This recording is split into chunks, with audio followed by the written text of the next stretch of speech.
माता रानी के सभी प्रिय भक्तों को जय माता दी। आइए आज माँ कूष्मांडा, माँ दुर्गा के चौथे स्वरूप की जो शास्त्र सम्मत दिव्य कथा है वह आप सुनिए। माँ भगवती पराम्बा आदि शक्ति का चौथा स्वरूप कूष्मांडा देवी के रूप में प्रसिद्ध है। अपनी मंद हल्की हंसी के द्वारा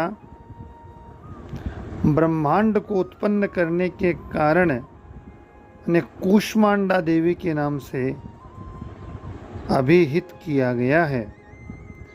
जब सृष्टि का अस्तित्व नहीं था, चारों ओर अंधकार ही अंधकार व्याप्त था, तब इन्हीं देवी ने अपने ईसत हास्य से ब्रह्मांड की रचना करी।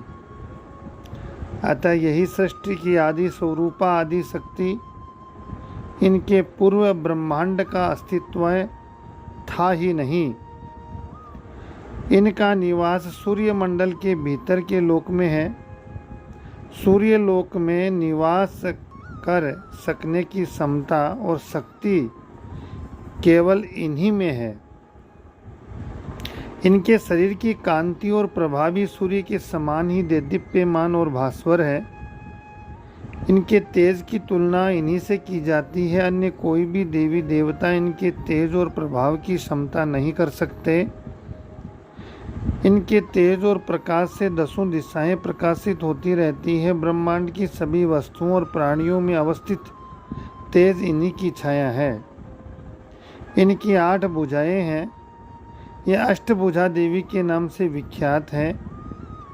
इनके 7 हाथों में क्रमशः कमंडलू, धनुष, बाण, कमल पुष्प, अमृत पूर्ण कलश, चक्र और गदा, 8वें हाथ में सभी सिद्धि और निधियों को देने वाली जप माला है। इनका वाहन सिंह है। संस्कृत भाषा में कूष्मांड कुमड़े को भी कहते हैं। बलियों में कुमड़े की बलि इन्हें सर्वाधिक प्रिय है। इस कारण से ये कूष्मांडा कही गई। नवरात्र पूजन के चौथे दिन कूष्मांडा देवी के स्वरूप की उपासना करने का महत्व है। इस दिन साधक का मन अनाहत चक्र में अवस्थित होता है। अतः इस दिन उन्हें अत्यंत पवित्र और अचंचल मन से कूष्मांडा देवी के स्वरूप का ध्यान रखकर पूजा उपासना कार्य में लगना चाहिए। माँ कूष्मांडा की उपासना से भक्तों के समस्त रोग शोक विनष्ट हो जाते हैं। इनकी भक्ति से आयु, यश, बल और आरोग्य की वृद्धि होती है। माँ कूष्मांडा अत्यल्प सेवा और भक्ति से भी प्रसन्न होने वाली है। यदि मनुष्य सच्चे हृदय से इनकी शरणागत हो जाए तो उसे अत्यंत सुगमता से परम पद की प्राप्ति हो सकती है। हमें चाहिए कि शास्त्रों और पुराणों में वर्णित विधि विधान के अनुसार माँ दुर्गा की उपासना और भक्ति के मार्ग पर अहर्निश अग्रसर हों।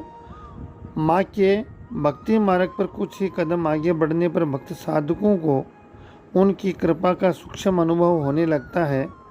यह दुख स्वरूप संसार उसके लिए अत्यंत सुखद और सुगम बन जाता है। माँ की उपासना मनुष्य को सहज भाव से भवसागर से पार उतारने के लिए सर्वाधिक सुगम और श्रेयस्कर मार्ग है।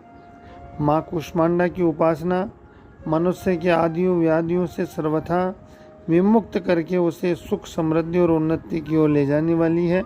अतः अपनी लौकिक परलौकिक उन्नति चाहने वालों को इनकी उपासना में सदैव तत्पर रहना चाहिए।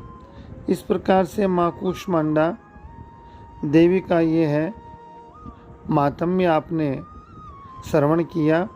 सभी देवी भक्तों पर माँ की असीम कृपा सदा बनी रहे। आप सभी को जय माता दी।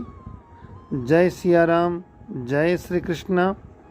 वीडियो चैनल को लाइक शेयर सब्सक्राइब करते हुए अपना स्नेह प्रेम इसी प्रकार बनाए रखें।